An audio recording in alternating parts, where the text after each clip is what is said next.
민주당 박범계 의원이 공개한 녹취록엔 이명박 전 대통령의 친형 이상은 씨의 아들이자 다스의 부사장이기도 한 이동영 씨의 발언이 등장합니다. 다스 전직 직원에게 나도 어디 갈 데도 없다. 아버지도 여기서 월급을 받고 있다면서 실권이 없다는 식으로 말했다는 겁니다. 이 발언이 이상은 씨가 월급 사장에 불과하다는 걸 실토한 것이란 게 박 의원의 주장입니다. 또 다른 녹취록엔 동영 씨와 관련된 다스 협력업체 측 관계자의 발언도 나옵니다. 동영 씨의 사촌이자 협력업체 대표였던 김모 씨가 월 3천만 원씩 6억 원이 넘는 돈을 동영 씨에게 줬는데 나중에 이 돈을 돌려받으려고 하니 동영 씨가 이상득 전 의원과 이명박 전 대통령에게 줬다고 했다는 겁니다. 박 의원은 정보원 보호를 위해서라며 녹취 파일 자체를 공개하진 않았습니다. 다만 해당 대화들이 비교적 최근인 2016년에 이루어진 것으로 녹음을 했던 사람들은 검찰 조사도 다 받았다고 주장했습니다. 군사분계선을 넘어온 현송월 단장 일행을 우리 측 인사가 맞이합니다. 출입경 수속을 마치고 남북 출입사무소를 통과한 게 9시 20분쯤. 개성공단 폐쇄 조치로 막혔던 경의선길이 거의 2년 만에 다시 열린 겁니다. 북한 점검단은 우리 측이 제공한 버스를 타고 국정원과 경찰의 호위를 받으며 서울역으로 곧장 이동했습니다. 이들은 추가 편성된 KTX를 타고 공연지인 강릉으로 향했습니다. 140명이나 되는 삼지연 관현악단이 KTX를 이용하기 전에 미리 점검차 이용한 겁니다. 서울에서도 강릉에서도 쏟아지는 취재진 질문에 현송월은 묵묵부답으로 일관했습니다. 하루 연기되신 이유가 무엇입니까? 반면 일반 시민들을 향해선 손을 흔들어 보이는 여유를 보이기도 했습니다. 북측 인사의 남한 방문으로는 2014년 아시안게임 이후 3년 3개월 만 평창올림픽과 관련해선 처음입니다. 오늘 방문을 신호탄으로 평창올림픽을 매개로 한 남북 간 왕래가 본격화합니다. 모레는 금강산 합동행사, 마식령 스키장 공동훈련 준비를 위해 우리 측 선발대가 방북하고 나흘 뒤엔 북한 선수단과 응원단 차원의 선발대가 내려옵니다. 트위터가 진짜 언론입니다.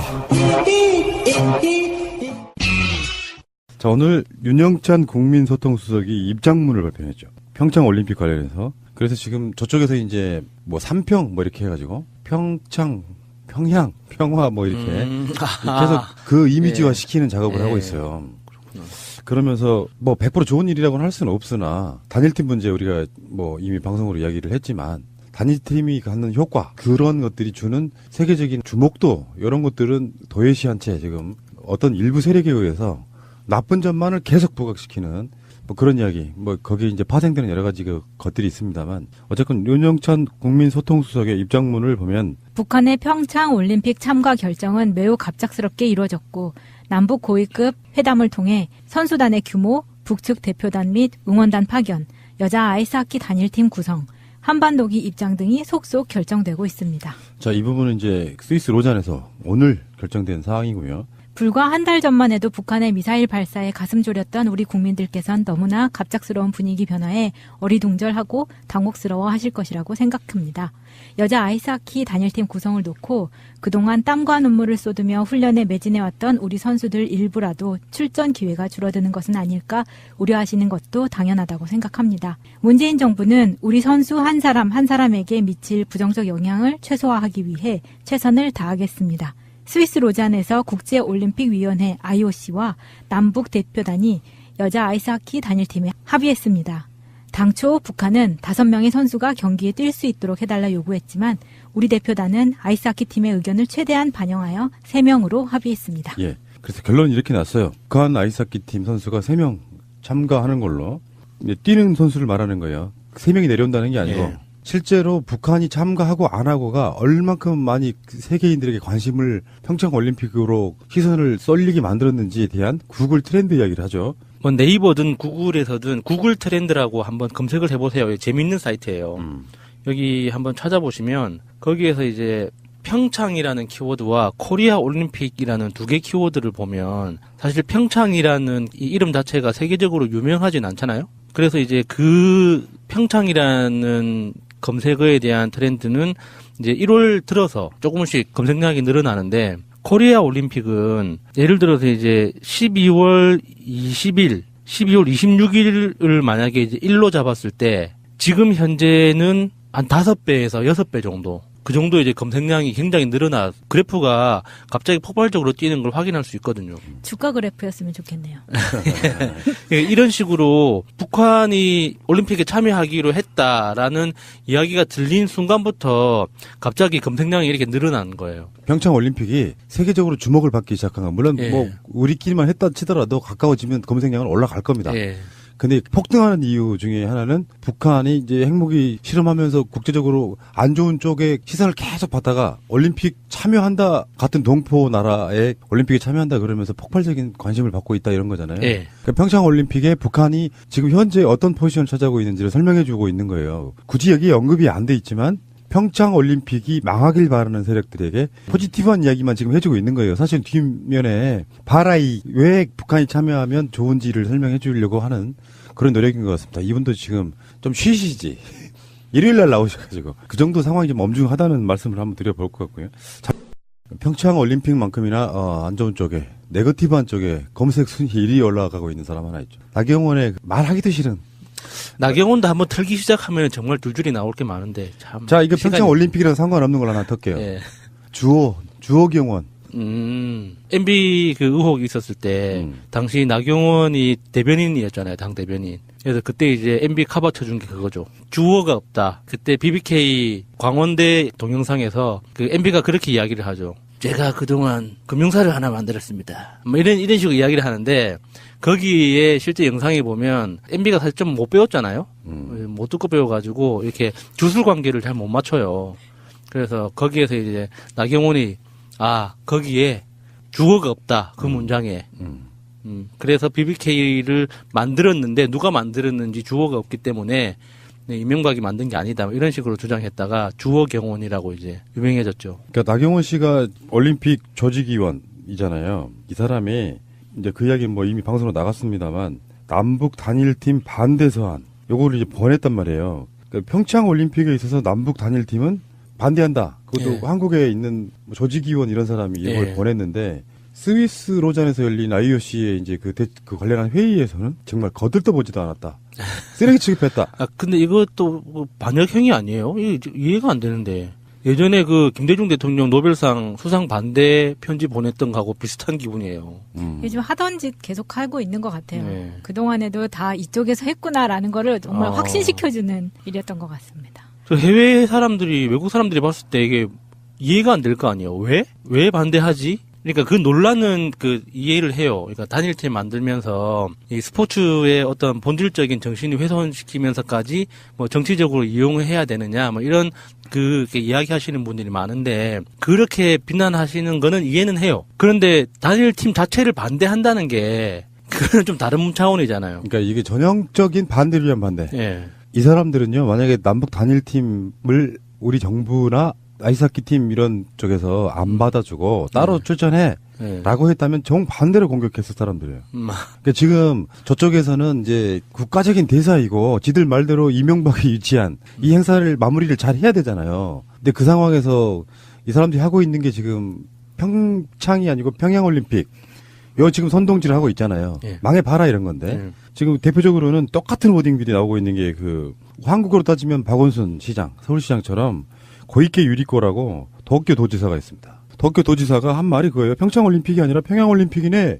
이 말을 자유한국당 쪽 사람도 그대로 쓰고 있잖아요. 기분이 묘하더라고요. 너무 잘 통한다. 두 맞아. 사람들끼리. 역시 한나라구나. 네, 와, 그래서 한나라당이라고 했던가?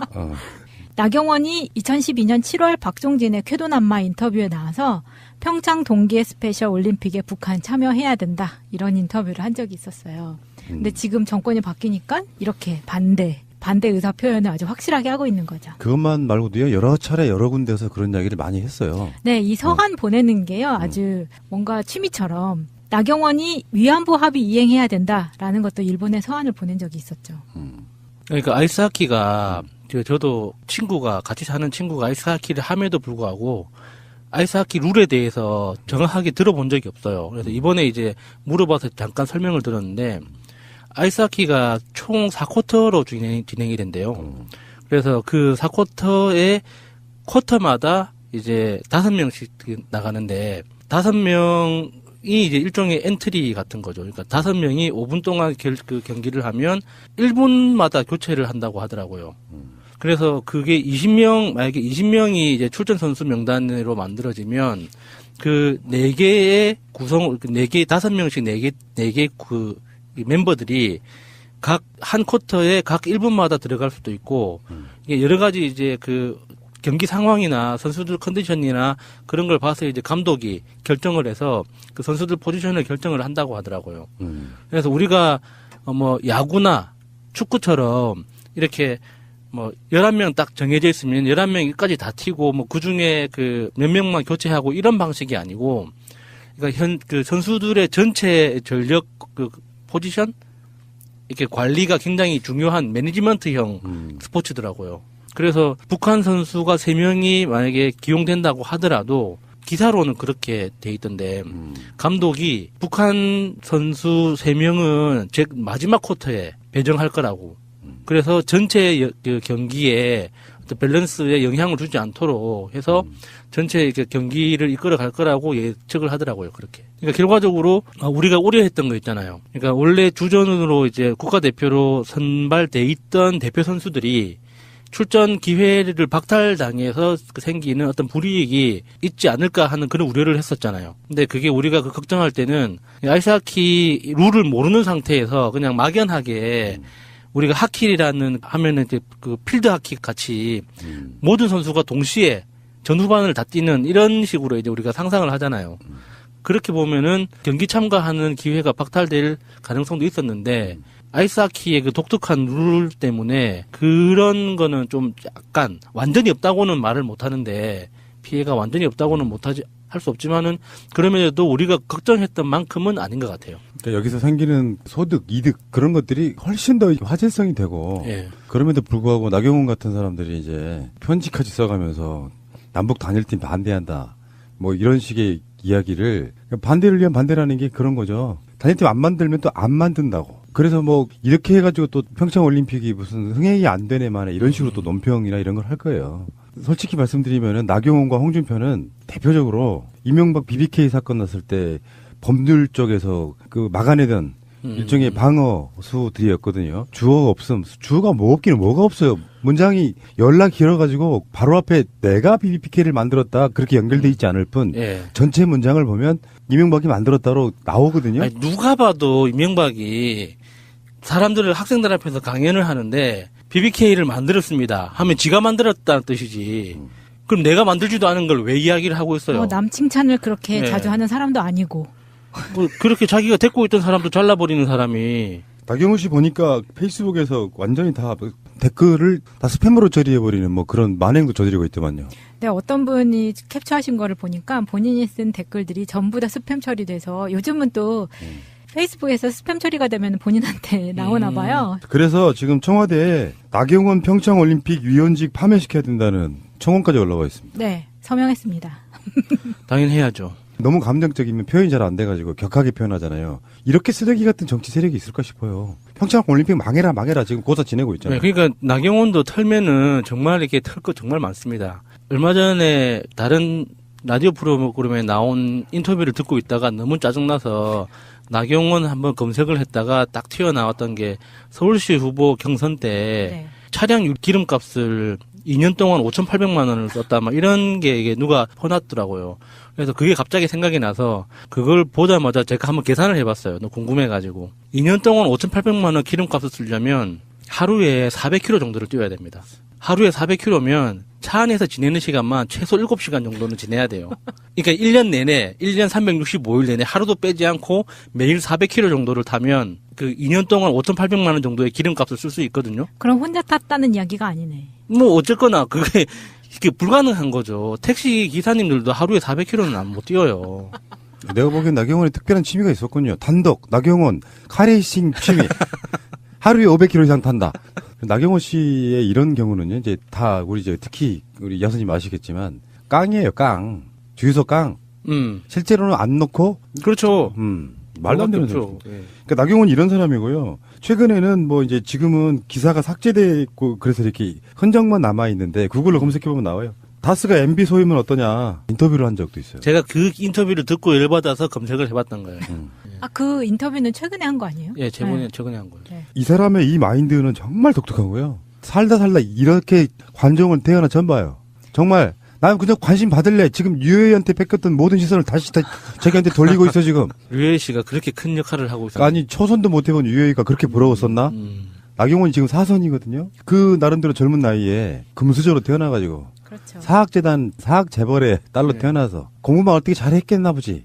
사법고시 합격해가지고 지금까지 이렇게 이 사람이 왔는데 보면은 갑자기 이렇게 그 서울시장 나가고 그러면서 의원직이 없다가 동작을로 보궐선거 때 내려가서 당선된 사람이잖아요. 네. 그래서 숭실대 그 지역군에 있는 대학 숭실대에서 의정보고대인가 뭔가를 하는데 거기 강당 엄청 커요. 보고대를 하는데 갑자기 2층 위에서 학생들이 현수막 이런 걸 들고 나와가지고 친일파 나경원 뭐 그런 모습도 좀 봤는데 이러지 맙시다 진짜.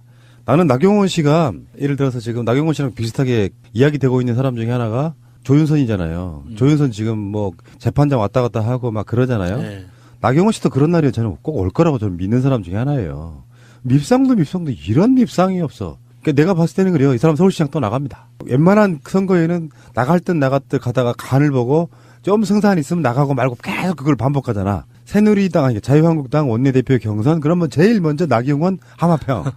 그러다가 분위기 딱 보고 저 안 나가요 이렇게 얘기하고. 그러다가 또 나갔다가 뭐 이런 식인데 관심을 받아보려고 하는 거고 평창올림픽의 성공은 대한민국의 성공이기도 하지만 잘 치러지면 정부 여당의 성공에 좀 가까운 건 사실이에요. 그렇다 보니까 길을 쓰고 평창올림픽에 많은 논란들이 생겨가지고 이도저도 아닌 상태로 만들어 버려야 돼요. 그러니까 자기네의 정파적 이익을 위해서 국가에서 하는 올림픽이 잘 되면 안 됩니다. 그런 목적으로 지금 계속해서 흙탕물 만들기, 물 흐리기. 그러니까 예를 들어서 이번에 북한이 참가를 안 하고 그냥 그 남한 단독으로 치르는 그런 올림픽이라면 그렇게 똥물 튀기는 거에 대해서 정치적으로 이해는 해줄 수 있습니다. 그냥 그래 자기들도 야당이니까 야당 안 해본 새끼들이 야당 노릇 하려고 하다 보니까 저런 미친 짓도 하는구나라고 볼 수 있는데 이거는 단순히 올림픽의 문제가 아니거든요. 그 북한과의 어떤 평화 무드 그리고 앞으로 대한민국이 살아가야 되는 어떤 경제적인 로드맵이 어떤 방식으로 우리가 그 그림을 그릴 수 있는가에 대한 굉장히 중요한 단초를 놔야 되는 시기인 거예요. 그래서 이게 앞으로 뭐 그 개성공단을 다시 열든 북한과 교류를 시작을 하든 어떤 식으로 우리가 변화가 될지는 모르지만 기본적으로 대한민국 경제에 새로운 기회가 열리는 거거든요. 이거는 우리가 먹고 사는 문제하고 달려 있는 거예요. 특히 평화라는 문제가 그런 거거든요. 그런데 그거를 가지고 평화가 열리는 이 기회 자체에 대해서 자기들의 정치적 목적 때문에 이런 똥물을 튀기고 있는 게 사실 단순히 봐주기 힘들죠. 예. 오늘 일요일 날 장제원이 논평을 한 게 있는데요. 거의 저주에 가깝습니다. 스위스에서 평창 동계올림픽의 남북 단일팀 구성이 확정되자 장제원이 논평한 것을 좀 들려드릴게요. 문재인 정권이 평창 동계올림픽을 자진 반납하고 평양올림픽을 선언한 것이다. 평화를 얻기 위해 국제올림픽위원회를 설득했다면 착각이고 북한을 위해 IOC를 설득했다면 반역이다. 이제 평양올림픽에는 김정은 체제 선전가만 울려 퍼질 것이다.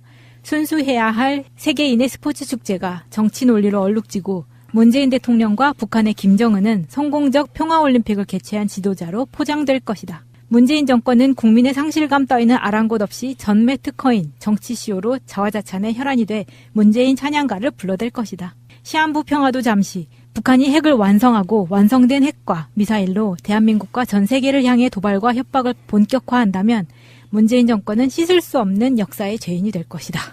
완전히 저주에 가깝잖아요. 이 대표적인 사례죠. 이 터진 주둥이라고 그러니까. 씨부리는 이런 게 어느 나라 사람들이에요 도대체? 평화를 얻기 위해서 뭔가를 해. 그러면 평화를 얻기 위해 IOC를 설득했다면 착각이고 북한을 위해 IOC를 설득했다면 반역이다. 이게 뭔 말이야 이게. 말이 상식적으로 좀 돼야지. 그러니까 애초에 북한까지 같이 이렇게 오면서 평화올림픽으로 문재인 대통령의 지지율도 오르고 어떤 한국의 국격이 다 같이 올라가는 것을 자체를 반대를 하고 이걸 싫어한다는 게 너무 역력하게 보이잖아요. 심지어는요, 박근혜 정권 때 북한 선수단 내려오면 당시 새누리당 국회의원들이 뭐 서포터즈 후원 이렇게 만들어가지고 막 서로 이렇게 해주고 예. 그랬던 시절이 있었어요. 자, 북한 응원단하고 같이 막 인공기 흔들고 막 그런 사진도 있더만요. 맞아요. 응원석에서 같이 네. 응원하고 그때는 그렇게 했으면서 뭐 정권이 바뀌는 대로 이념도 없이 이렇게 따라다니면서 이때는 찬성하고 이때는 반대하고. 전체적인 상황은 이렇게 보는 게 맞을 것 같아요. 올림픽이 끝나면은 2월이 사실은 가거든요. 그러면 3, 4, 5, 6, 5 이제 본격적으로 지방선거 국면으로 접어들어요. 네. 3월 달부터는 각 당의 후보들이 공천도 되고 그러면서 3, 4, 5, 6은 그냥 선거의 개념이라고 생각하시면 돼요. 이 상황에서 박근혜의 국정농단 그 상황이 벌어지고 나서 완전히 황폐화되어 있는 그 세력들에 대한 그 부분이 있잖아요. 그 상황, 그 상태에서 지금 정부 여당이 압승할 수 있는 어떤 가능성, 그것을 눌러보기 위해서 가장 생채기를 많이 내서 최대한 문재인 대통령 지지율을 끌어내려줘야 돼요. 근데 이게 이 애들 하는 그 머릿속이 정말 궁금한 게, 근데 극단적으로 지금 평창 올림픽이 없다고 쳐요. 없다고 해서 문재인 대통령의 지지율이 내려가거나 움직일 거는 아니거든요. 이게 자신들이 뭔가 이렇게 쇼를 하고 이렇게 생채기를 낼 수 있다고 생각하는 것 자체가 좀 너무 좀 어이가 없어요. 나는 이렇게 봅니다. 보수 언론들의 일종의 여론 조작질이라는 게 있는데 네. 여론조사에서 문재인 대통령 지지율이 조금 빠졌다고 쳐요. 60% 후반으로. 그래서 뭐 3, 4%에서 뭐 많게는 6% 빠졌다는 뭐 이런 여론조사가 나와요. 네. 이때다 하고 흐름을 타게 만들어야 돼, 이 사람들은. 그러면서 그 이유를 두 가지를 들더만요. 남북 단일팀 논란과 비트코인 문제. 그걸로 지금 문재인 대통령 지지율이 계속 빠지고 있다라는 식의 뉘앙스를 글을 내보내요. 아, 비트코인 때문에 문재인 대통령 지지율이 빠진 거라고요? 그러니까 그런 논란들 때문에 지지율이 빠졌다라는 식으로 분석을 해야 되는데 저는 그거 정말 악의적인 거라고 보거든요. 네. 예를 들어서 우리가 항상 하는 얘기지만 여론조사 질문 내용 하나만 갖고도 얼마나 떨어뜨릴 수 있다고. 그 반대 네. 방식으로 홍준표가 그랬잖아. 자기도 자기 지지율 70% 올릴 수 있다는 식으로 이야기를 했잖아요. 그러니까 제일 유명한 사건, 최근에 오래된 여관에 불 질러가지고 몇 분 안타깝게 돌아가셨잖아요.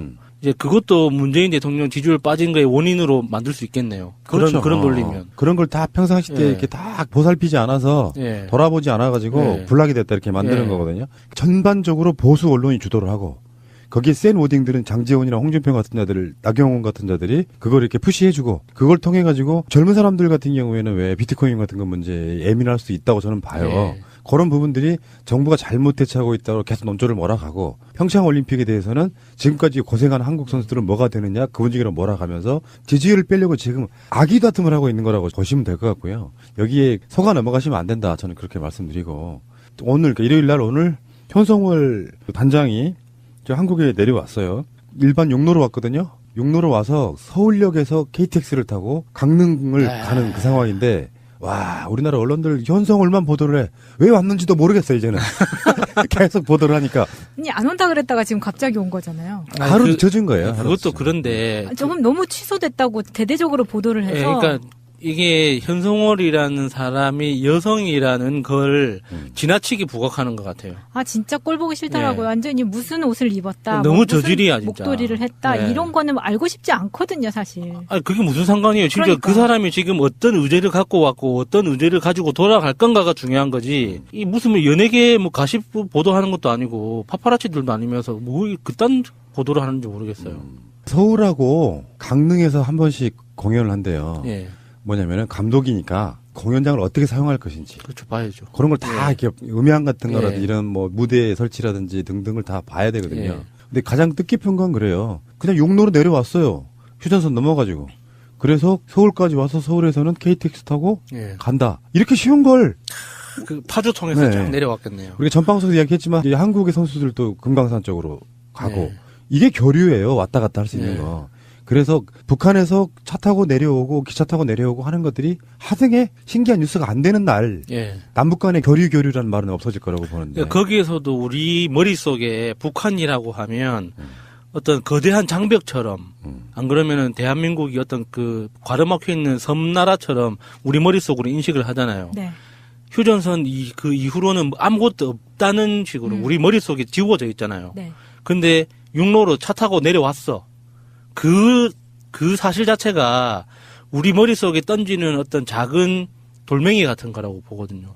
아니 그게 무슨 환타지 책에서 예. 정말 그 주인공이 나온 것 같은 그런 느낌? 예. 좀 책에서 누군가가 걸어 나온 그런 느낌이었어요. 사실은 그게 아닌데 누구든지 갈 수 있고 사실 자동차로든 걸어서로든 뭐 기차로든 얼마든지 왔다 갔다 할 수 있는 이어진 땅이란 말이에요. 우리가 끊겨 있는 게 아니에요. 끊어 분단이라는 개념은 우리 머릿속에 심어져 있는 이미지인 거지 실제로는 하나의 땅이에요. 이어져 있는 길인데 우리가 가지 못하고 있는 것뿐이죠. 자, 좋아지면 그렇게 생각해 볼 수도 있어요. 북핵 문제에 어떤 방점을 찍고 그 모든 것은 다 북핵이 없어져야만 가능한 일이라고 생각하는 분도 있을 수 있다고 생각해요. 우리나라 보수 중에 그런 사람들이 있습니다. 제가 어제 그 어떤 식당에서 또 꼭 어르신들 꼭 옆자리에 앉으면 다 소리 들리게 이야기하는 거 있잖아요. 왜냐, 잘 안 들리거든. 자기들끼리. 예. 근데 거기서도 그런 이야기를 노인들이 하고 계시더라고요. 뭐 이명박이 죄가 있네 없네.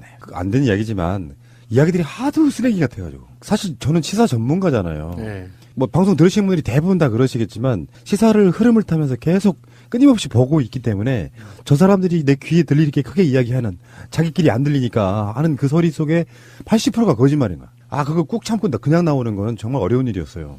왜냐면 내 꼬맹이가 바로 앞에 있는데 원숭이 높아져서 싸움 날까봐. 그 정말 악의적이더라고요. 이를테면 이런 식인 거지. 뭐 이명박이 그런 건 다 관행 아니야? 어? 말투가 딱 이랬어. 아니 관행이면 봐줘야 되는 거예요? 그러니까 내가 속으로 댓글 달고 싶잖아. 범죄잖아요. 막 이런 식으로. 나 정말 어처구니가 없어가지고. 자, 어쨌건 이 사람들은 나라가 좋아지는 건 안중에도 없어요. 나라가 좋아지는 거에는 어떤 것도 없어. 국민한테도 잘 살거나 이러기를 전혀 바라지 않아요. 그냥 그저 정권 잡아서 해먹는 거. 알겠습니다. 어쨌건 평창 평화 올림픽 되는 거 맞고요. 거기에 평양 올림픽이라고 지금 계속 네이밍하는 세력들. 현재 국정원은 아니겠지만 국기득권들이 만들어내는 완고한 어떤 카르텔 속에 자유한국당을 중심으로 한 요즘 말하는 옵션 열기들이 좀 극성을 부리고 있는 이유가 바로 그런 게 아닌가 이런 생각을 해봅니다. 조직이 있다. 찾아내자. 가자. 예, 새가 날아든다만에 특별한 인터뷰 시작하겠습니다. 자, 오늘 모신 분들 일단 소개를 해드릴게요. 저는 이분을 정말 만나고 싶었습니다. 근데 이분이 뭔가 인연이 정말 안 닿는, 굳이 이분을 섭외해서 인터뷰를 듣는 것보다 우리가 우리 목소리 이야기하는 게 낫겠다. 그 정도로 믿음이 가는 바로 그런 분이십니다. 4.16연대 공동대표이신 박내군 대표님. 예, 안녕하십니까. 예, 어서 오시고요. 자, 그리고 정말 오랜만에 나오시네요. 자, 영석 아빠 오병환님. 네, 정말 반갑습니다. 진짜 오랜만이시죠? 예, 예.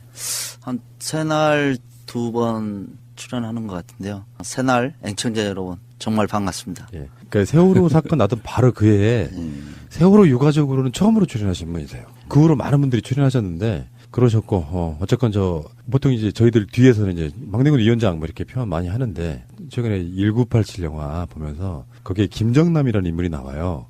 박근혜 정권 때의 김정남. 저는 그렇게 박내군 위원장 부르거든요. 김정남 선배는 여기 뒤에서 이렇게 하셨던 분이고 저는 이제 이렇게 앞에서 드러내놓고 하는. 네. 거기 이제 배우 조정을 주로 했다고 한다면 저는 이제 앞에서 이제 이렇게 다 떠맞는 이런 상황이라서. 그러니까 박내군 대표님에 대한 이야기는 저희들이 방송으로 되게 많이 했는데 특히 이제 그 조명받았던 게 문재인 대통령의 5.18 기념사에서 박내전이라는 인물을 이렇게 언급하시는데 바로 그분의 형님이시잖아요. 예, 그렇죠. 그 동생의 죽음 때문에 운동에 투신하셨다는 얘기 들었거든요. 동생 죽고 나서 이제 육아협에 이제 활동을 하면서 처음 이제 육아협에 가서 했던 게 그 의문사 유가족들 농성하는 거 지원하는 거였어요. 그러면서 이제 그때 이제 88년도인데 의문사와 관련해서 뭐 자료도 정리 안 돼 있고 그러니까 그 엄마 아빠들 만나갖고 그 인터뷰하면서 밤새도록 인터뷰하고 그러면서 자료 정리하고 이렇게 하면서 이제 인권운동을 시작을 하게 된 거죠.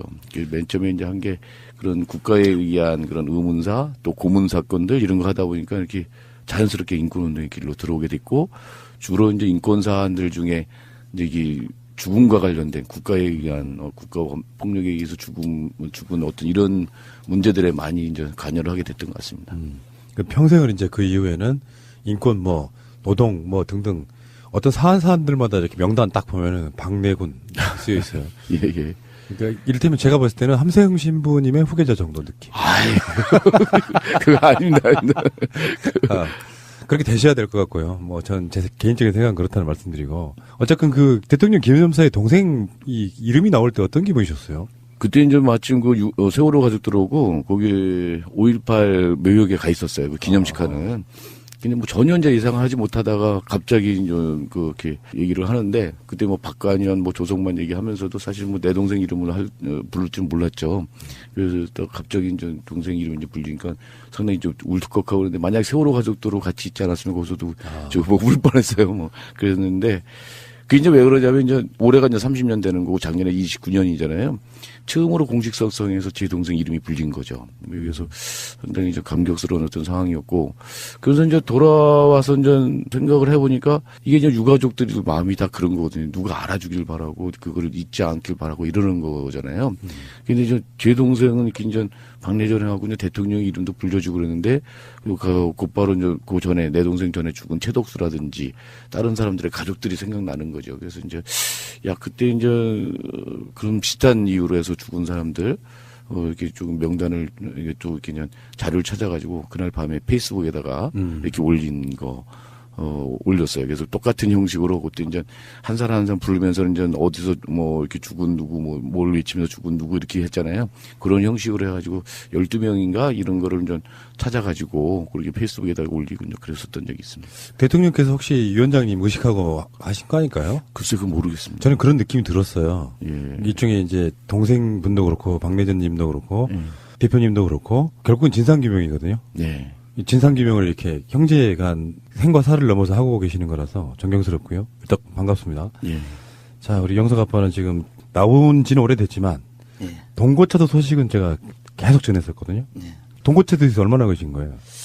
동고차도로 뭐 달수로 한다면은 한 오래 있었죠.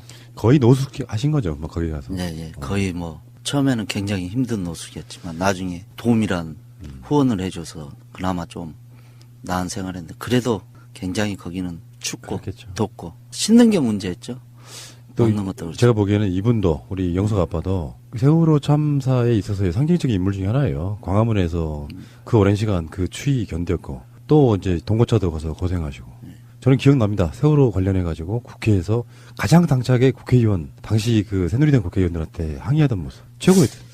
그때 생각하면 참 이제 제가 이런 활동을 안 했잖아요. 단체 활동을. 그러다 보니까 이제 그런 국회의원들이 이제 처음 대면한 거죠. 근데 그때 김기춘 비서실장이었죠. 그때 왔을 때 김기춘이가 그런 사람이었다면 저는 멱살을 잡았을 겁니다. 최고예요. 네. 나는 그런 김기춘이가 그렇게 나쁜 사람인지는 몰랐어요, 솔직히. 네.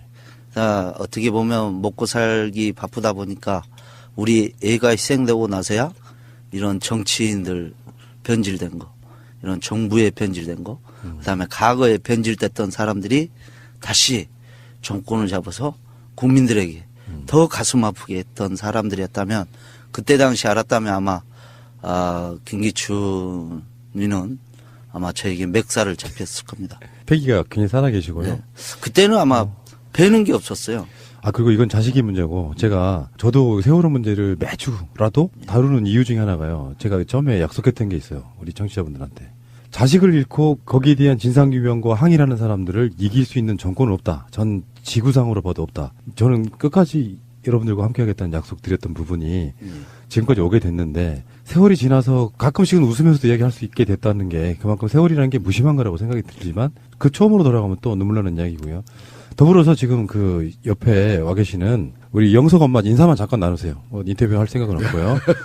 세월호 사건 관련해 갖고 어떤 현장에서 입은 얼굴 안 뵌 분들은 없을 거라고 생각해요. 영석 엄마, 우리 권미화님. 네, 반갑습니다. 네, 또 우세요. 왜 또 울어?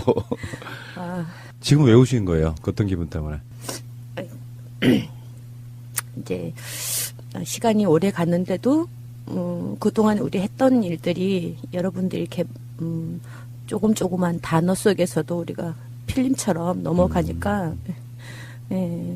그때 뭔가를 또 좀 더 알았다면 이렇게 길게 걸리지 않고 달라들었을 텐데 하는 생각도 들고요.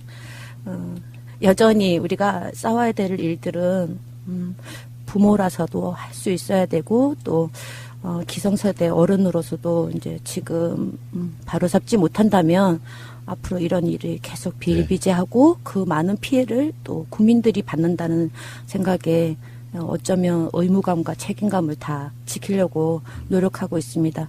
반갑습니다, 애청자 여러분. 네, 잘 오셨고요. 옆에서 숨죽여 계실 것 같은데 네네. 감사드리고요.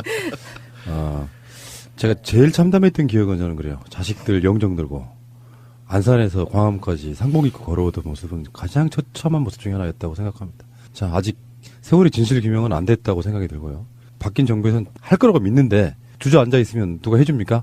자발적으로 일단 시작해야겠죠. 자, 오늘 두 분이 오늘 나오신 이유는 뭐 여러 가지가 있습니다만 첫 번째 제가 두 가지 정도로 한번 나눠서 이야기를 드려볼게요. 일단은 4.16 재단을 만드는 부분, 그리고 뒷부분에서는 제2기 특조 이야기를 좀 하겠습니다. 예. 4.16 재단을 만드신다고요? 저는 이제 4.16 재단 그러면 좀 떠오르는 게 국민 성금 받아가지고 그걸 다 유족분들한테 이렇게 배분하는 게 아니고 특정 정도 정확한 퍼센테이지는 기억이 안 납니다만 그것을 모아두고 그런 형태로 이제 뭐 안전 명분을 걸어서 재단 만들겠다 그러지 않았습니까? 예, 그때 박근혜 정부에서 그랬습니다. 안전사회 건설한다고 성금 400억을 떼어놓은 게 있습니다. 그 돈이 아직까지 있는 걸로 알고 있습니다. 그래서 우리 피해 가족과 우리 국민들이 우리 4.16 재단을 만들어야겠다고 해서 가족들은 현재 150가정이 한 가정당 500만 원씩을 내서 지금 돈을 모아놓은 상태입니다. 그래서 이제 국민들이 어느 정도 반을 보태고 유가족이 반을 보태자 해서 아마 유가족이 한 8억 정도 하고 시민들이 이제 같이 하면은 더 많이 모이겠지만 가족들이 앞장서야 된다. 그래야 4.16 재단이 잘 만들어진다. 해서 지금 현재 진행 중이고 있고요. 이게 이제 4.16 재단을 이제 만들자고 이제 하니까 사람들이 그거 보고 정부가 해줄 텐데 뭐 이런 얘기를 해요. 그 문재인 정부에 대한 어제 기대하는 거 굉장히 많이 있는 거고 저희도 기대하는 거 좀 있습니다.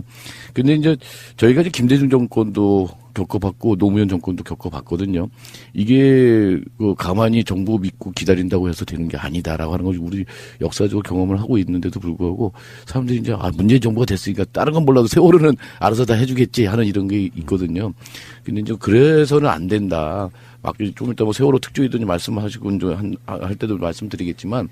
국민들이 먼저 나서서 자꾸 움직이고 자꾸 요구하고 활동하고 행동하지 않으면 정부도 같이 해주고 싶어도 못하는 부분들도 있고 그런 거거든요. 그래서 이럴 때 국가가 나중에 이제 뭐 지원도 하고 뭐 그런다고는 돼 있지만 그러기 전에 이런 유가족과 시민들이 든든한 어떤 좀 국민의 어떤 힘으로 재단을 좀 만들어 보자. 이게 어쨌든 돈이 없으면 오래 가기 힘들잖아요. 이게 기억하는 일도 그렇고 이것도 뭐 우리 이제 안전사회 만들자라고 하는 이것들도 뭐 그냥 구호만 외쳤고 되는 거 분명히 아니거든요. 이러려면 우리가 십시일반 뭐 10,000원, 20,000원 내 가지고 하는 이게 가장 소중한 거다 생각이 들고 지금까지 그렇게 왔던 것처럼 앞으로도 그렇게 가야 된다.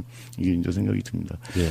최근에 이제 자유한국당의 안상수 의원이 했던 말이 굉장히 분노를 했었는데, 뭐 세월호 사건 나서 5천억을 뭐 세금으로 썼는데 개헌하는 데 들어가는 돈이 아깝냐? 뭐 이런 식으로 이야기를 해서 그 사람은 내용도 자체 모를 뿐더러 비유를 해도 꼭 비유할 수 있는 대상이 아니었던 거잖아요. 근데 지금 아까 그래서 금액이 나와서 그런 건데 실제로 정부에서 정부의 책임을 인정하고 배상해준 돈은 기억에 1억이 안 되는 걸로 알고 있거든요. 개인당.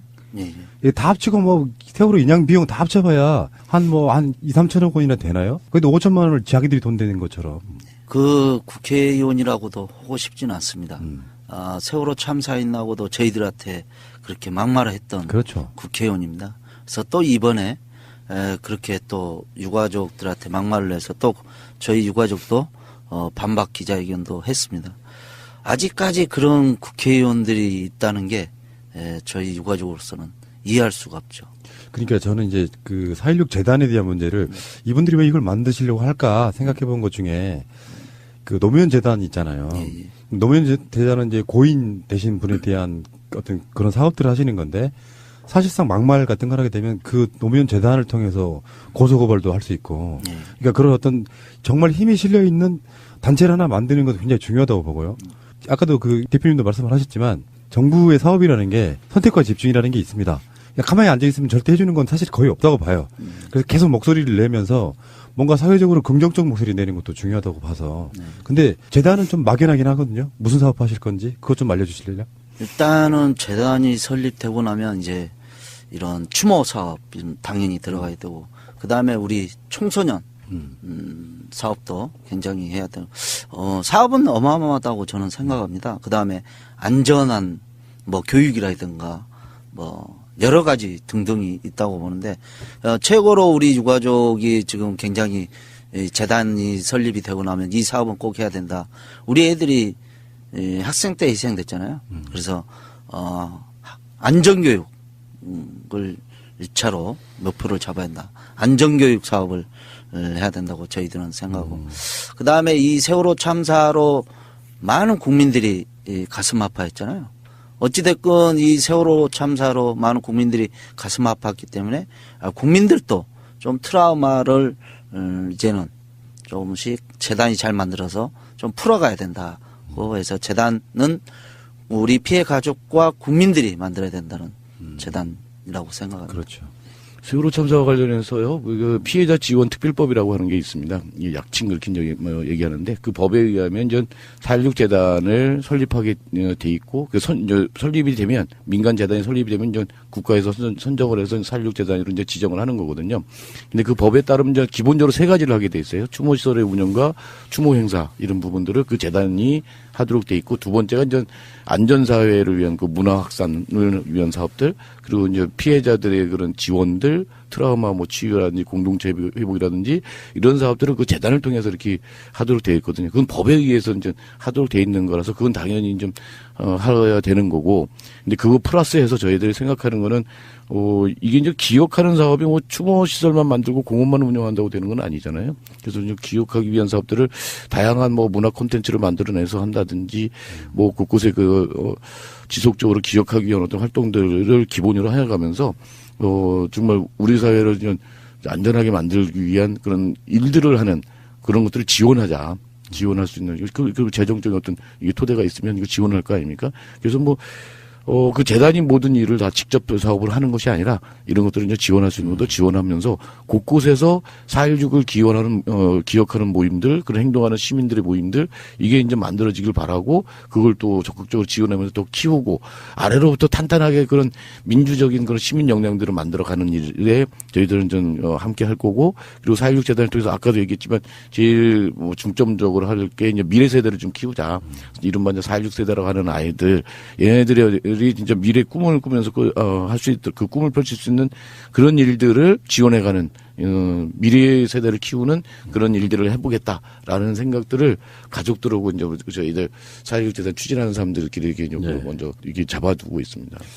박근혜 씨가 탄핵을 당한 데 있어서의 가장 기본적인 국민들 정서 속에는 세월호 사건이 가장 중요한 그걸로 저는 깔려 있다고 보는데 그 당시에 2014년에 특별법 만들려고 할 때 서명하신 숫자만 650만 명 정도 되죠. 예, 그렇죠.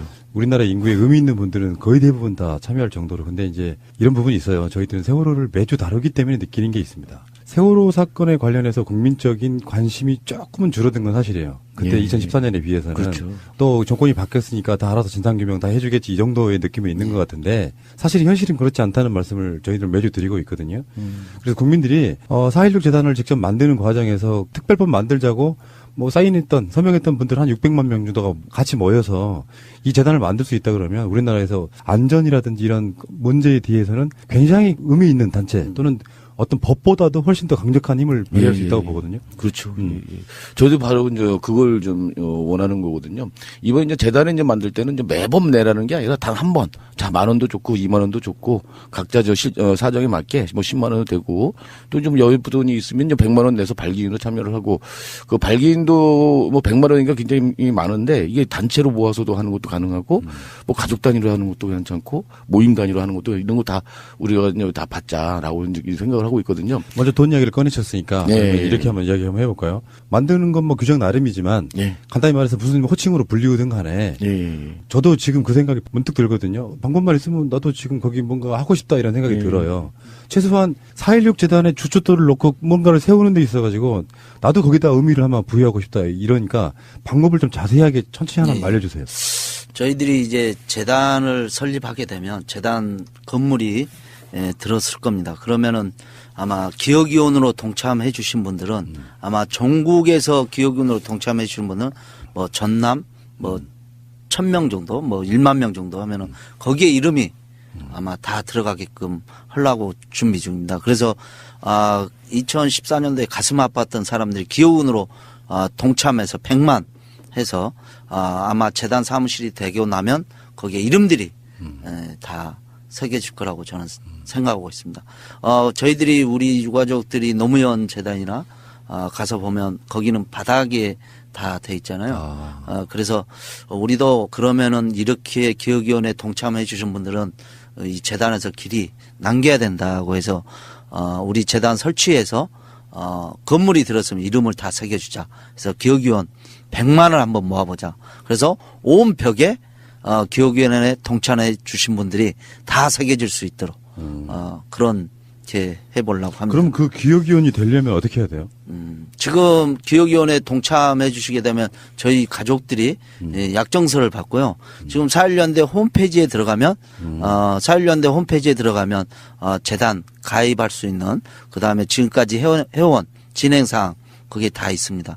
그래서 4.1연대 홈페이지에 들어가시면 기억위원회 100만에 많이 동참해 주셨으면. 그런데 그 인터넷 활용이 힘드신 분들이 있어요. 네. 다 동감하지만 뭐 전화 같은 건 없어요? 416연대 전화로 하면 될 것 같습니다. 02-2285-0416. 02-2285-0416. 예, 그쪽으로 연락을 하면 그 자세히 안내 받을 수 있을 것 같습니다. 기억위원 이제 시작을 하고 있는데요. 저희가 이제 100만 기억위원을 모자라고 하는 게 아까 이제 말씀하신 것처럼 그때 특별법 만들 때 650만 명이 참여를 했는데 아무리 이제 그동안에 이제 사람들이 좀 잠시 좀 잊고 있다 하더라도 그래도 100만 명 그중에 이제 6분의 1 뭐 이 정도 이상은 참여하지 않겠냐. 100만 명이 10,000원씩만 내도 한 번 내는 거니까 10,000원씩만 내도 100억이 되잖아요. 네. 이 정도 한다면 뭐 일을 해볼 수 있겠다. 훨씬 더 많은 돈이 있으면 더 많은 일을 할 수 있겠지만 이런 아주 좀 단순한 생각을 한 거고요. 그 안에 그래도 뭐 10,000원만 내는 사람이 아니라 그래도 여유가 있으면 이제 100만 원 내고 또 의지가 있으면 또 100만 원도 내는 분들도 있잖아요. 그런 분들은 이렇게 발기인을 모시고 이제 창립총회를 하겠다 이렇게 이제 생각을 하고 있는 거죠. 그러니까 일반 국민들은 이제 그 정도 여유 안 되시는 분도 많고 그럼요. 그러니까 뭐 자기가 되시는 대로 이렇게 같이 해주십사 이런 부분도 있는데 자꾸 100만 원이 부각되니까 그러니까요. 그거는 너무 그거는 거기까지인 것 같고 사실은 이런 게 있어요. 누군가가 희생돼서 그 희생을 바탕으로 해서 사회가 좋아지는 부분이 있는데 그게 세월호 유가족들은 정말 잘한 부분이 어떤 갈라치기 어떤 모리하게도 흔들리지 않고 장렬하게 싸우시던 모습들은 지금도 막 기억나요. 막 체류액도 맞고 막 버스에서 뛰어내리고 고립되고 청와대 가려다 계속해서 막히고 이런 부분들이 있잖아요. 그러니까 우리들 입장에서는 거기에 대해서 되게 미안함 같은 것들이 계속 있었거든요. 그 대표님도 그런 생각 하시겠지만 세월호 유가족 분들은 어떤 사건에 비해서도 유가족으로서의 사회적 위치랄까 사회적 공헌도랄까 공감력이랄까 이런 게 엄청 뛰어났던 부분이었죠. 저는 그래서 이제 새로운 유가족이 출연했다라고 얘기를 하거든요. 네. 왜냐하면 지금까지 이제 유가족들이 이제 정부의 그 회유나 이런 거에 다 설득당하거나 어쩔 수 없어서 행동을 못하고 좀 요구를 못하고 주저앉아 있었거든요. 우리 역대 정부가 가장 잘하는 거는 이 피해자들 갖다 갈라치기 하는 거거든요. 분열시키고 회유하고 이런 거거든요. 그래서 이제 그런 재난 참사 그 피해자들한테는 특히 그렇게 많이 했습니다. 그래서 보상을 주고 보상 주는 걸 다 끝. 진상 규명 안 되고 뭐 책임자 처벌 말단만 몇 명 뭐 구속시키든지 그걸로 다 덮어버리는 거죠. 그리고 이제 흔적 싹 지워버리고 그리고 이제 뭐 추모비나 위롱비 같은 것도 만들긴 하는데 사람들이 모르는 곳에다가 깊숙한 곳에다가 숨겨놓죠. 그래서 사람들이 찾아가 보지도 못합니다. 이러면서 이제 잊혀지게 만드니까 그렇게 그냥 반복적으로 그렇게 하다 보니까 비슷한 유형의 그런 재난 참사가 반복적으로 나타나는 거예요. 뭐 해상사고로 보면 1970년에 남영호, 1993년에 그 서해 회리호 이런 게 똑같아요. 세월호고 뭐 그래도 그런 건데 그때는 이제 어떻게 이제 힘도 없고 그러니까 유가족들도 분열되고 또 회유당하고 이러니까 어떻게 못했었거든요. 그래서 처음으로 유가족들이 이제 계속적으로 싸우면서 목소리를 내니까 시민들이 함께 하고 이렇게 하면서 기존의 그 재난 참사와 관련된 어떤 그런 공식들 너무 익숙한 공식들을 다 깨워왔던 그리고 새로운 공식을 만들어가고 있는 이런 거거든요. 사람들은 그 생각을 못 하시는지만 저렇게 이제 세월호를 갖다가 인양하고 마지막까지 수습한 거 우리나라 역사에 처음이에요. 한 번도 없어요. 제가 해수부 장관님 한번 만나니까 그런 얘기를 하던데 해방 이후에 우리 그 대한민국 연근해에 가라앉은 배가 2,000척인데 그걸 제대로 인양을 해서 마지막까지 수색해본 적이 이번 처음인 거예요. 역사를 썼다고 하는 이런 거거든요. 그리고 전 계속 진상규명을 못하도록 방해했던 그 권력자를 끌어내린 거잖아요. 같이 해서 이런 부분들에서 기존의 어떤 이런 유가족과는 상당히 다른 거였고 또 유가족들이 이렇게 하다 보니까 시민들이 지금도 움직일 수 있는 거죠. 해외에서까지 같이 움직이면서 지속적으로 이렇게 몇 년이 지나도록 진상규명 책임자 처벌을 요구하면서 싸운다는 거 이게 이제 이전에 없었던 이런 것들을 만들어 온 거니까 우리가 이제 너무도 익숙한 어떤 이런 공식을 깨워오는 과정들이었고 이런 공식들을 새롭게 만들면서 우리 사회의 어떤 상식으로 만들어가는 거 이런 거 아니겠냐. 유가족들도 좀 얘기하는 거거든요. 사실 이렇게 싸운다 해갖고 이 유가족들은 자기 자식이 아들이나 딸이 살아오는 게 아니거든요. 그래도 불구하고 그 아들, 딸 나중에 죽어서 이제 아들, 딸 만날 때 좀 더 떳떳한 그런 부모가 되자. 내가 네 죽음을 맞아서 굉장히 힘들었고 슬펐지만 네 죽음을 헛되지 않도록 만들기 위해서 내가 이 엄마 아빠가 이렇게 싸웠다라고 하고 싶다는 거잖아요. 뭐 이런 마음으로 사실 재단을 좀 만들어 가자라고 생각을 하는 겁니다. 그래서 이게 기억이라고 하는 게 기억을 하려면 좀 이게 계속 지우려고 하는 망각 세력이 있어요. 이것을 계속 지우려고 하는 그 사람들과의 싸움이기도 하고 또 세월이 흐르면서 사람들은 이제 그만하자 지겹다는 말에 혹합니다. 그리고 또 우리 사회가 또 얼마나 많은 일이 있습니까? 그런 일에 덮이고 하고 그러는데 이렇게 덮이고 멀리하고 잊어먹고 그러면 또 다시 어느 사이에 이런 비극적인 일이 또 일어나고 그러니까 이번만큼은 우리가 이제 계속 힘들더라도 아프더라도 지고 가자라고 이제 생각을 하는 거죠. 언젠가 우리 방송에서 했던 이야기예요. 이 정도 많은 사람들이 희생되고 더군다나 어린 학생들의 부분이라면 이 싸움에 지면 대한민국의 미래는 없다 이렇게 얘기한 적이 있었거든요. 탄핵이 될까? 정권 교체가 될까 할 정도로 암울했는데 그게 저는 전적으로 세월호 유가족분들의 힘에서 비롯됐다 이렇게 보는 거거든요. 이분들이 현명하셔가지고 그 이후에도 크고 작은 어떤 사건들이 나면 다 연대를 하시더라고요. 여기 가서 연대, 여기 가서 연대. 결국은 우리 새끼들 죽은 문제 때문도 아니고 보상받으려고 하는 것도 아니고 정말로 좋은 나라 만들기 위해서 우리가 이거 하고 있다는 거를 계속해서 증명해 보이시는 모습이었어요. 그래서 제가 존경한다는 말씀을 항상 드리는 건데, 자, 그건 그거고, 4.16 재단이 제대로 만들어져가지고, 뭔가 주춧돌 올라가고, 어떤 형체가 나타나고, 그러면서 내가 이 4.16 재단에다가 마음이라는 거잖아, 마음. 돈이 문제가 아니라, 이게 이제 앞으로 100년, 200년, 300년 가야 되는 재단인데, 거기에 내가 먼저 하고 싶다, 이렇게 생각하시는 분들이 저는 꽤 있을 거라고 생각이 들어요. 그래서 그렇게라도 마음이 좀 편해지는 거죠. 그렇게라도. 자, 4.16 재단 잘 될 것 같고요. 4.16 연대 홈페이지 들어가셔가지고, 어떻게 기억위원이 되는지, 어떻게 후원할 수 있는지 찾아보시기 바라고요. 그 다음에 전화번호는 4.16 연대 2285-0416으로 전화 주시기 바랍니다. 잠시 후에 다시 오겠습니다. 요즘에는 단체 선물도 굉장히 많이 발전했더라고요. 내가 단체로 뭔가를 하고 싶다, 무슨 행사가 있어서 뭘 하나 맞추고 싶다 할 때 떠오르는 게 거의 없었잖아요. 거의 쇼핑몰인데. 네. 아이디어 상품들이 많네. 이분들처럼 다양한 물건이 있는 곳이 없어요. 정말 그러네. GALLERY 갤러리 gift.co.kr 1666-5404. 오, 싸고 영 싸네. 감동스러운 게 이거네요. 사이트에 등재되지 않은 상품이나 국내에 없거나 세상에 없는 상품도 개발 제작 가능하답니다. 오, 대단한데? 단체 선물은 갤러리 기프트였습니다. 아직도 홍삼만 드십니까? 이제 마카 산삼을 드십시오. 마카 산삼. 잉카인들이 즐겨 먹었던 남미 페루의 산삼. 인체에 꼭 필요한 31가지 미네랄과 18종의 아미노산을 함유한 천연 종합 영양제. 세계적인 슈퍼푸드로 인정받아 전 세계가 열광하는 그것. 바로 마카입니다. 페루의 마카와 우리나라의 산삼을 하나로 만들었습니다. 마카 산삼. 이게 다가 아닙니다. 20년 경력 전문가의 자문을 받아 우리 몸에 좋은 11가지 원료까지 하나로 만든 건강 푸드. 마카 산삼. 검색창에 마카 산삼 또는 영한 네이처를 검색하세요. 자, 이제는 특조 이야기 좀 할게요. 제 일기 특조위는 흐지부지 돼서 기한이 언제까지네 저째까지네 하다가 결국엔 그게 잘못됐다는 것이 나왔지만 한번 그게 해체돼 버리고 나니까 어떻게 해도 다시 되돌릴 수가 없는 부분이라서 또 여러 가지 오랜 시간 동안 요구 끝에 결국에는 특조위가 설립되게 하는 법적 기반을 만드는 법이 만들어졌는데 일단 거기까지 끝이에요. 우리들이 알고 있는 정보는 세월호 특조위, 제2기 특조위 어디까지 왔습니까? 지금 이제 위원 선임 과정에 좀 선정 과정이 좀 있습니다. 이제 위원 이제 법에 따르면 이제 통과된 이제 사회적 참사법이라고 하는데 그 법에 따르면 그 위원들 9명을 임명할 수 있게 돼 있고요. 그게 이제 여야 4명에다가 국회의원 의장이 1명을 추천하도록 돼 있는데 이게 지금 아직 다 끝나지 않은 상태입니다. 지금 저 국회의장하고 국민의당은 위원을 추천을 했고 그리고 이제 민주당도 다 이제 위원 명단을 이제 가족들로 협의해서 이렇게 이제 추천할 준비가 돼 있는데 지금 문제는 자유한국당이 아예 안 하려고 있는 상황이에요. 그래서 이게 이제 지연시키는 거죠. 이렇게 되면. 그래서 이제 출범을 이제 지연시키는 상황에 있고요.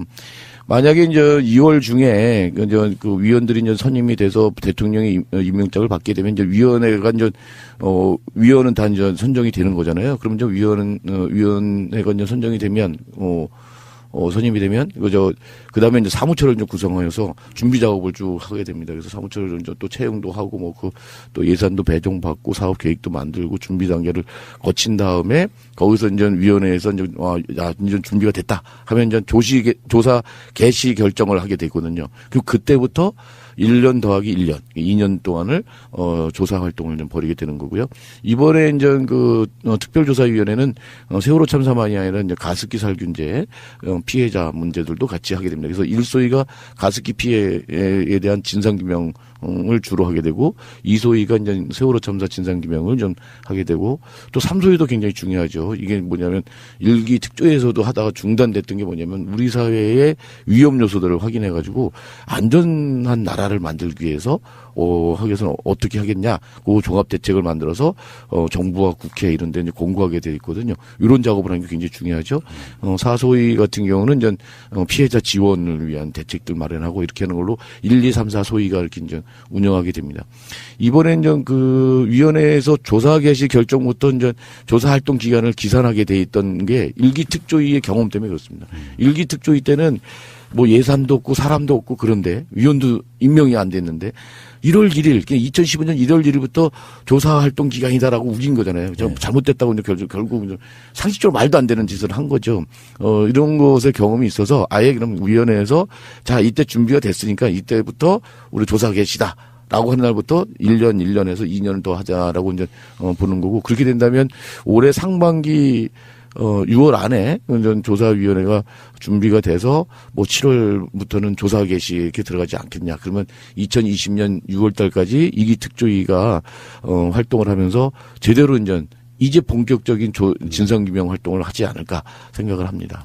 일종의 건의 같은 건데요. 예. 사실은 뭐 특조위원 임명하고 이러는 것도 유가족 분들의 뜻이 가장 먼저 반영되잖아요. 예. 이런 사람들 들어가서 했으면 좋겠다는데 제가 최근에도 이제 어떤 그 세월호 관련한 방송을 내면서 느끼는 게 현재 여당에 계시는 분들도 세월호 사건에 왜 진상규명해야 되는지에 대한 개념이 없는 분들이 저는 꽤 있다고 보거든요.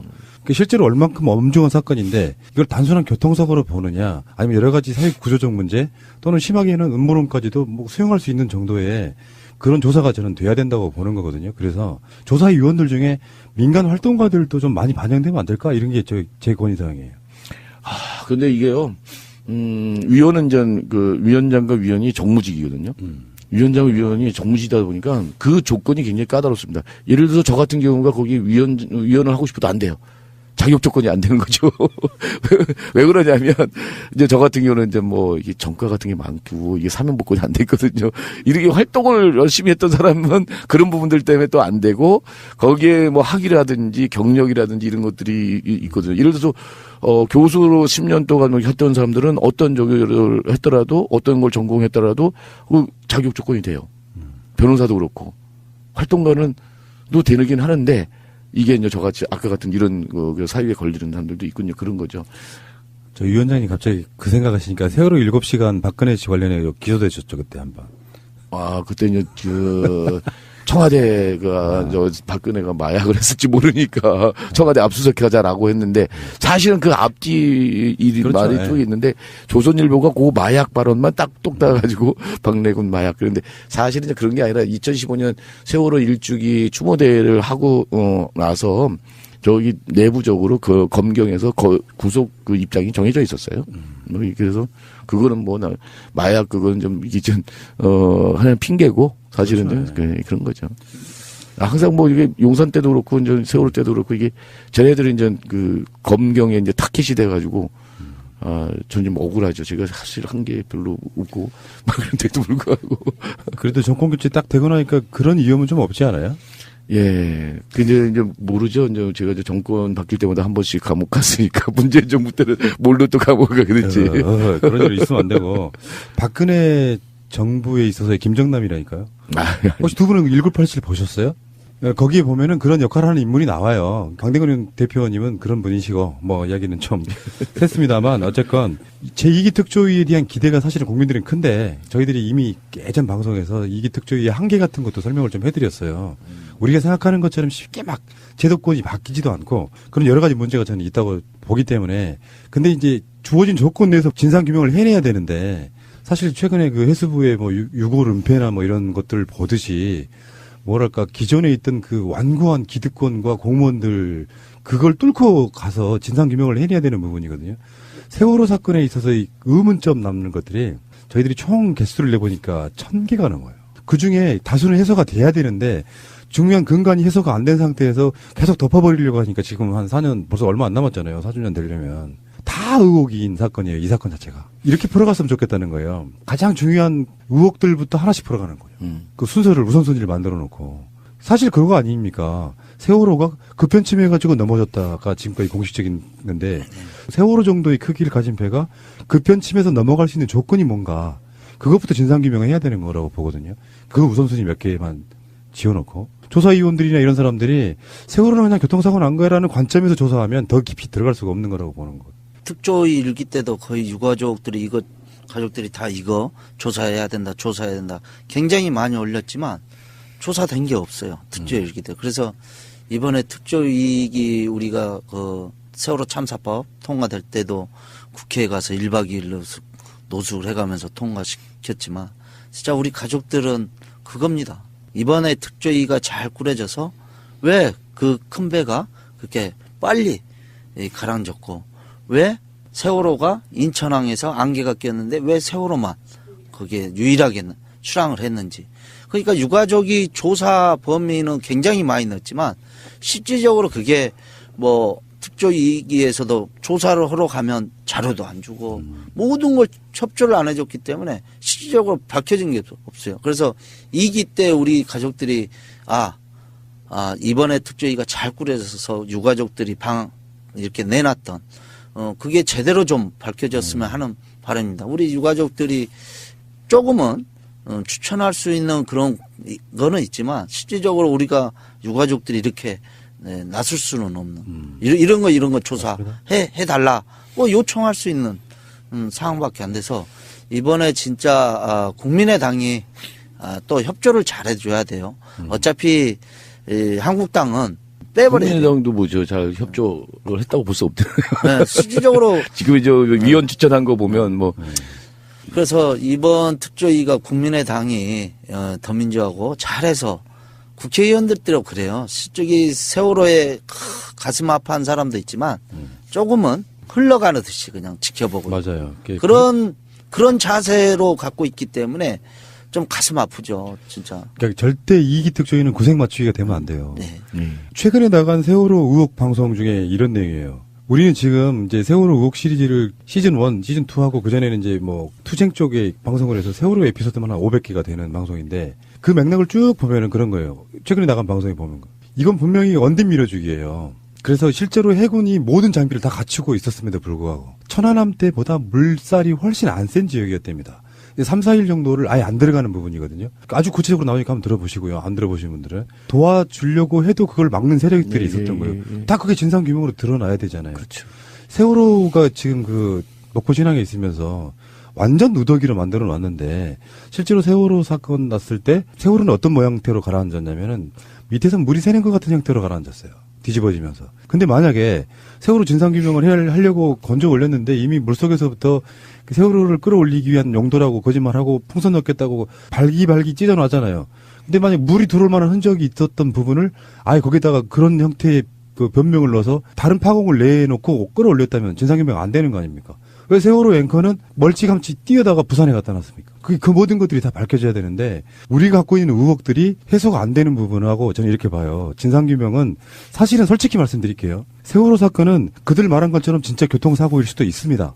문제는 국민적 정서가 그들이 워낙에 오랜 시간 동안 정보를 가둬놓고 탄압을 했기 때문에 이제는 세월호 유가족들이나 국민들이 납득할 정도의 결과가 나오지 않으면 어떤 것도 규명이 안 된 거로 끝나는 사건이 돼버리는 거예요.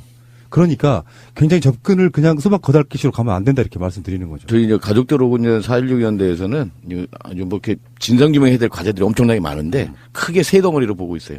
제일 먼저가 왜 구하지 않았냐. 구할 수 있는데도 왜 구하지 않았냐. 구조 세력이 오는 것도 다 막으면서 차단하면서 구조를 하지 않은 이유가 뭐냐. 여기 무슨 힘이 작용하거나 뭐 이렇게 하지 않았으면 저거는 있을 수 없는 일이거든요. 뭐 사람이 거기서 깔아앉아서 배 안에서 깔아앉아 죽어가고 있는데 그걸 누구든지 그걸 보면은 그걸 뛰어들어서 껴내야 되잖아요. 근데 안 했단 말이죠. 왜 그랬냐. 그래서 두 번째는 진짜 침몰의 원인이 뭐냐.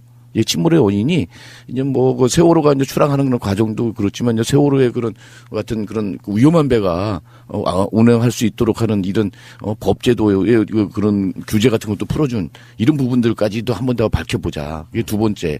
그 세 번째가 왜 그렇게 세월호 진상규명을 방해했냐는 거죠. 아주 악착같이 뭐 그 문화예술계 그 블랙리스트라고 하는 것들도 사실은 이제 세월호와 관련해서 두 번의 선언에 명단 올린 거거든요. 이 사람들이 이제 블랙리스트에 올라갔단 말이죠.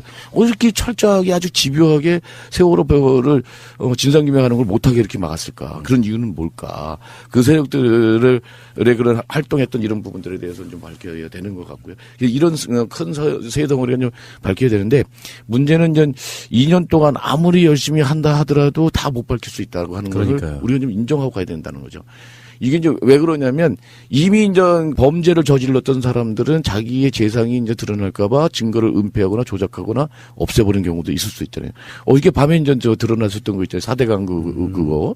그 4대 강그와 관련한 수장공사에서 그 서류를 갖다가 4톤이나 갖다가 이제 폐기장에다가 버리는 게 다 발각이 됐잖아요. 총 10톤입니다. 총 10톤인가요? 뭐 이런 식으로 이거 자기들이 잘못한 걸 잘 알거든요. 그러니까 이렇게 특조위가 제대로 활동할 것 같다라고 하니까 이제 지금도 막 없애거나 뭐 조작하거나 했을 겁니다. 그런데 이제 일기 특조위가 했던 게 조사는 제대로 못했지만 상당히 일기 특조위 기간 동안에 했었던 게 이제 그런 자료들 기록들 모순내를 모았고 유가족들이 또 모아놓고 있는 자료들도 있고 이제 이런 거거든요. 이런 것들 자료들 다 하면서 꼼꼼하게 아주 차근차근 하면서 할 수 있는 데까지 해보는 거가 좀 중요할 것 같고 그래서 이제 그랬을 때 이제 국정원의 어떤 개입설, 국정원 실소유설 뭐 이런 것들까지 이제 밝혀내지 되지 않을까 생각이 드는데 어쨌든 뭐 청와대든 국정원 이런 권력기관들이 어떤 역할을 했는지도 이번 기회에 드러나야 될 것 같습니다. 그게 제대로 드러나면 또 국민들이 여태까지 알고 있었던 그런 정도보다 더 구체적인 게 드러나면 또 이게 사실 또 관심도 있을 것 같고. 근데 이제 중요한 거는 국민들이 계속적으로 이 세월호 특조위가 어떻게 활동을 하는지, 무엇을 밝혀내고 있는지 이거에 관심을 가져줘야 되거든요. 맞습니다. 네. 안 그러면 이 여론에서 이제 사라져버리고 관심에서 멀어져 버리면 서서히 이기 특조위도 가라앉아 버리죠. 활동을 안 하게 되죠. 이게 이기 특조위 활동을 안 하는 것보다도 이게 이런 여론이나 이런 것들 눈치를 정치권도 보고 이제 거기 이제 관료들도 보게 되거든요. 그러면 특조위에서 불러도 안 오고 뭐 협조 안 하고 막 이런 식으로 돼버리면 또다시 이기가 난중간에 부딪힌다. 그러니까 아무리 이제 특조위가 만들어서 잘 활동을 하겠지만 이게 잘 활동할 수 있도록 우리가 계속적으로 관심 갖고 응원을 하고 또 만약에 그런 난관에 부딪히면 또 우리 국민들이 또 힘으로 그 난관을 뚫을 수 있도록 이렇게 좀 관심 갖고 함께 해줘야 될 것 같습니다. 예. 그러니까 세월호 사건은 저 같은 사람은 자식을 둔 부모로서 지금의 뭐 대학생이나 고등학생들은 같은 비슷한 또래의 어떤 공감력으로서 사회적으로 이렇게 연대하고요. 최근에 반가운 소식은 정말로 어린 학생들이 그렇게 세월호 리본을 많이 달고 다니더라고요. 예. 이거 진상규명 해줘 의지잖아요. 지금 우리 녹음실에 아마 걸려있는 세월호 리본 다 합치면은 뭐 한 몇백 개 될 것 같은데 그런 어린 친구들부터가 설선수범해서 세월호 리본 가방에 메고 다니는 게 더 늘어났다고 해요. 근데 어른들은 그 당시에 한 1, 2년 정도는 잊지 않을게 하면서 기억을 하시다가 먹고 사는 집에 바쁘니까 또 누군가 알아서 해주겠자고 해서 살짝 멀어지는 부분도 있거든요. 세월호 사건만큼은 그래요. 저도 이 방송이 끝나는 날까지 제 나름대로의 명예를 거는 부분이 있거든요. 어떻게든지 한번 해봐야겠다. 그러니까 우리는 지금까지 세월호 진상규명 관련한 방송 내보낸 건 딱 하나였어요. 특조위 같은 것이 만들어지면 이걸 자료로 쓰시라예요. 그 의혹 제기됐던 부분들이 굉장히 많아요. 그래서 그 자료로 이렇게 쓰시면서도 역사적 기록으로 남겨놔야 되거든요. 이 의혹이 해소가 안 됐으면 이건 세월호 진상규명 의혹이 해소가 안 된 거예요. 그런 관점에서 봤을 때 어쩌면 권미화님 같은 분들, 영석 아빠 같은 분들 이런 분들이 한국 사회를 바꿔놓으신 거예요. 대표님 말씀하신 것처럼 에이 잠깐 무슨 사건 났었지? 아 안타깝네. 삼가 고인의 명목을 빕니다. 끝. 이게 대부분이었단 말이죠. 요거를 지금까지 끌어오셨다는 것도 정말 대단하시고 여의도에서 얼마 전에 밥을 먹는데 옆자리에 앉아 계신 나이 좀 드신 분들이 한 60대에서 70대 사이 이분들이 갑자기 이제 그 이야기가 나왔어요. 낚싯배 사건 났을 때 그때 그런 얘기를 하더라고요. 뭐 교통사고 나면 다 이제부터 고속도로라는 사고도 이제 정부가 해주면 되겠네. 잘못된 명백히 잘못된 팩트거든요. 네. 그러니까 이게 보험 같은 거 관련해서 보험금을 선지급하는 문제를 정부가 마치 다 보상해 준 것처럼 거짓말로 이야기하고 있는 거예요. 맞아요. 어르신 그거 아닙니다. 라고 제가 벌떡 일어나가지고 세월호 유가족들도 이러이러한 조건에서 국민 성금하고 또 아까 말한 것처럼 정부의 책임을 인정해서 이렇게 개별 보상해 준 것 전에 보험금 지급이 있었고 지금 현재 세월호 유가족분 중에 그 보상금 안 받으신 분 있죠. 예. 재판 하시느라고. 예. 그 상황을 다 설명해 드리고 나서야 마지막에 제가 한마디 섞었죠. 그 노인들의 이야기의 핵심은 뭐였냐면은 그런 사건에 대해서 정부가 다 일일이 시시콜콜 간섭하고 무슨 대통령이 거기다가 대놓고 막 그렇게 이야기 정부 잘못이라고 말을 하냐고. 그래서 제가 화냈던 게 그거예요. 어르신 손녀라면 그렇게 말씀하시겠어요? 정반대로 대통령이 국가 잘못은 없다고 이야기하면 어떻게 말씀하시겠냐고 그랬더니 한 말씀도 못 하시더라고요. 공감력 없는 사람들이 이렇게 일부 일베와 카톡과 그런 식으로 끌어가는 분위기가 있긴 하지만 절대 다수의 모습으로 보면 굉장히 많은 사람들은 이게 우리의 모습이고 우리의 잘못이고 국가의 역할은 어떻게 해야 되는가 그 부분. 그래서 문재인 대통령한테 기대를 더 걸고 있는 거 아니겠습니까? 그 어른들이 자꾸 그렇게 하는 게 가짜 뉴스를 보는 거예요. 그래서 카톡이나 이런 걸로 가짜 뉴스 링크 주소를 딱 보내면 그 클릭만 하면 딱 뜨잖아요. 그것만 봐요. 딴 거 안 보고.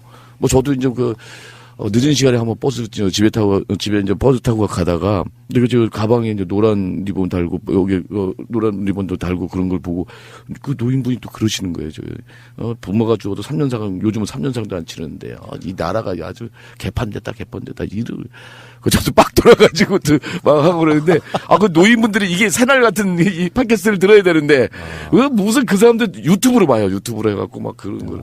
이러니까 그것만 믿고 이렇게 해서 하니까. 그러니까 저는 그 논리는 하나 딱 개발했어요. 그런 분들 만나면 당신의 자녀나 손녀나 이런 사람들이 죽었어요. 뭐 어디서든 간에 무슨 이유로. 근데 잡힌 범인도 없고 또 누가 죽였는지도 몰라. 왜 죽었는지도 모르면 어떻게 하시겠냐고. 이거 상치르는 문제가 아니잖아요. 그런 논리로 이야기하면 한마디도 못해요. 저도 이제 그러죠. 근데 자, 이야기가 좀 막 찼는데요. 자, 일단 오늘 4.16 재단 이야기하고 제2기 특조 이야기가 왔는데 국민들 입장에서는 이제 이런 게 있거든요. 세월호가 바다에서 침몰했듯이 세월호 특조위가 중간에 또 잘못돼가지고 이쪽이 침몰이거든요. 그 침몰하게 되면 우리들 마음속에 약간 영린을 건드리는 그런 부분이 있어요. 지금 제2기 특조위 분들은 박근혜 때랑 다르게 뭔가 정말 역사적 사명을 갖고 여기서 최소한 다는 아니더라도 대다수는 밝혀낸다 그런 책임감이 있어야 되거든요. 그래서 잘 밝혀내고 그러면 이게 세월호 진상규명을 반대하는 분들의 자녀들까지도 혜택 보는 그런 사회를 만드는 거잖아요. 그렇죠. 우리 나라를 다시 만드는 거죠. 희망이 있는 나라로 만들어가는 거다라고 하는 생각을 좀 갖고 계속 관심 갖고 함께 해주면 좋겠습니다. 자, 영석 아빠는 문재인 대통령께 지금 방송 들으실지도 몰라요. 가끔씩 들으신대요. 저 문재인 대통령님은 저는 잊을 수 없죠. 광화문에 있을 때 단식할 때 제가 도와드렸습니다. 광화문 친구.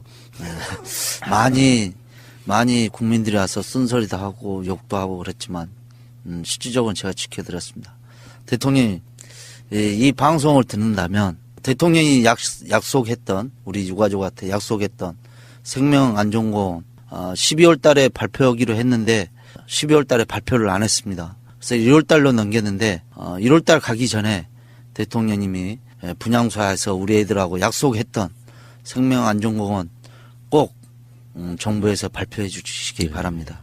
해 주실 거예요. 이게 반대하는 쪽도 국민이기 때문에 설득하는 과정도 필요할 거고 그냥 전두환 식으로 밀어버릴 수는 없으니까 그 부분은 저는 믿으셔도 될 거라고 생각합니다. 네, 근데 이제 안산 시민들 중에 이제 반대하시는 분들이 있는데 이분들은 유가족들이 얘기하는 그런 생명안전공원을 어떻게 만들어진다 뭐 이런 거에 대해서 아예 안 들으려고 그래. 그래서 문제거든요. 뭐냐면 거기에 자꾸 납골 땅이 들어간다고 하는 거예요. 그런 식으로 여론을 만들어 버리는 거죠. 그러니까 그 안산 시민들 여론이 그렇게 돌아가니까 또 안산 시장이 또 거기 눈치 보고 거기 정치인들이 또 눈치 보고 그러면서 이게 이제 헤매게 되는 건데 저는 좀 제발 좀 유가족들의 얘기 좀 들어라. 그래서 정말 거기 찾아오시는 안산 시민들이 불편해 하시다면 아예 겉으로는 보이지 않는 곳에다 넣겠다. 지하에다 해서 정말 꼭 찾아올 수 있는 오고 싶은 사람만 찾아오도록 보관시설을 넣겠다고까지 이렇게 양보해서 만들려고 그런 거거든요. 그래서 이제 그쪽이 정말 자유롭게 와서 아주 평온하게 이렇게 이제 그 공원에서 이제 즐기면서 가족들과 함께 즐기면서 그런 속에서도 이제 이렇게 기억도 하고 우리 안전의 그런 가치, 생명과 안전의 가치도 좀 생각할 수 있는 이런 공원을 진짜 만들겠다. 이런 부분을 좀 안산 시민이 좀 품어달라. 제발 유가족들이 하는 얘기를 좀 귀담아달라.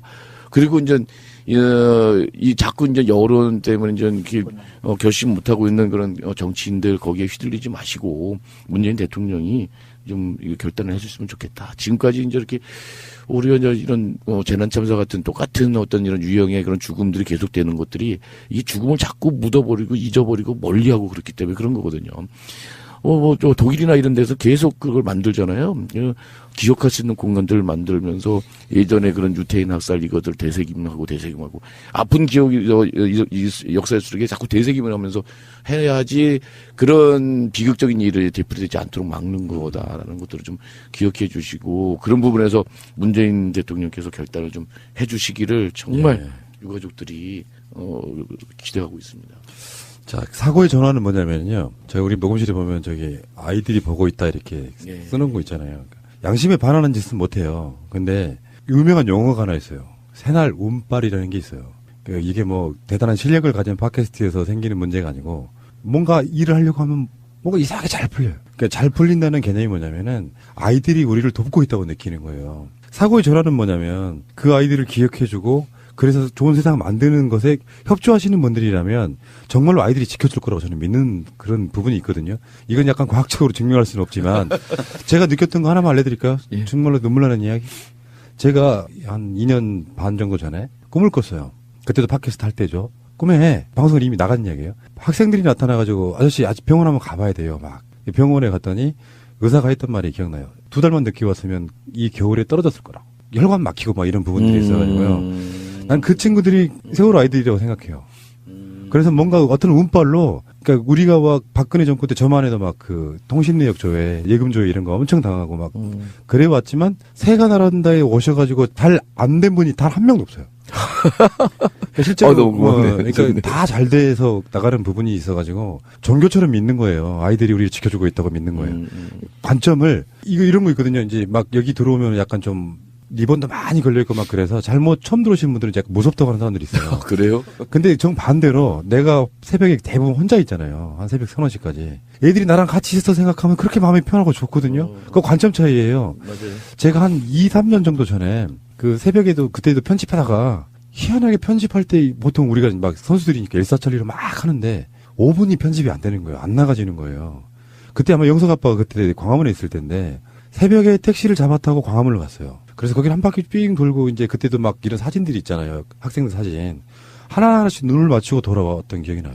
그런 만큼 이렇게 세월에 막 감정이입이 돼 있는 상태에서 아까 제가 안전공원 이야기도 그런 거거든요. 내가 뭔가 이런 거를 나쁜 쪽이 아니라 정말 좋은 쪽으로 받아들이면 정말 행복한 것이 저는 올 거라고 믿는 거거든요. 근데 단순하게 그거 뭐 납골당이네 무슨 묘지네 이런 개념으로 받아들이시면 안 된다는 거죠. 이 어른들 잘 되게 도와줄 거야 아이들이 뭐 이런 느낌으로 한번 접근해 보시는 것도 나쁘지 않을 것 같습니다. 그 세월호 단원고등학교 학생들이 250명이잖아요. 이게 지금 8군데 흩어져 있어요. 그러니까요. 그거 안식할 수 있는 그런 자리를 만들어주는 게 그렇게 어렵냐. 뭐 유가족들만을 생각하는 게 아니라 우리 미래 세대를 위한 이런 것들인데 이런 부분에서 좀 사고의 전환이 좀 있었으면 좋겠다. 우리가 멀리하면 할수록 잊으면 잊을수록 다시 비극은 반복된다. 제발 좀 그러지 않도록 생명안전공원 만들 수 있도록 함께 해줬으면 좋겠습니다. 자, 좋은 시간이었고요. 저는 개인적으로 박내군 대표님 만나 뵌 거 영광이었고요. 자주 좀 불러주세요. 저 원하신다면 얼마든지 불러드리죠. 예. 근데 그게 이상하게 연이 안 닿는 분들이 꼭 있어요. 그러다가 오랜만에 이렇게 뵈시면 한 번도 출연 안 했어라고 할 정도로 우리가 언급 많이 하는 분들 있잖아요. 그런 느낌이었고요. 그래도 영석 아빠나 어머니도 건강하게 뵈니까 마음이 좀 흐뭇해요. 혼자 이렇게 힘들게 사셔갖고 좋지 않은 모습을 만나는 게 아니고 튼튼하게 이렇게 우리들 버팀목이 되고 있구나라고 생각하니까 정말 반가운 시간이었습니다. 자, 나와 주셔서 감사드리고요. 계속 나오시죠, 뭐. 네. 다음에 뵙겠습니다. 고맙습니다. 예, 고맙습니다. 고맙습니다.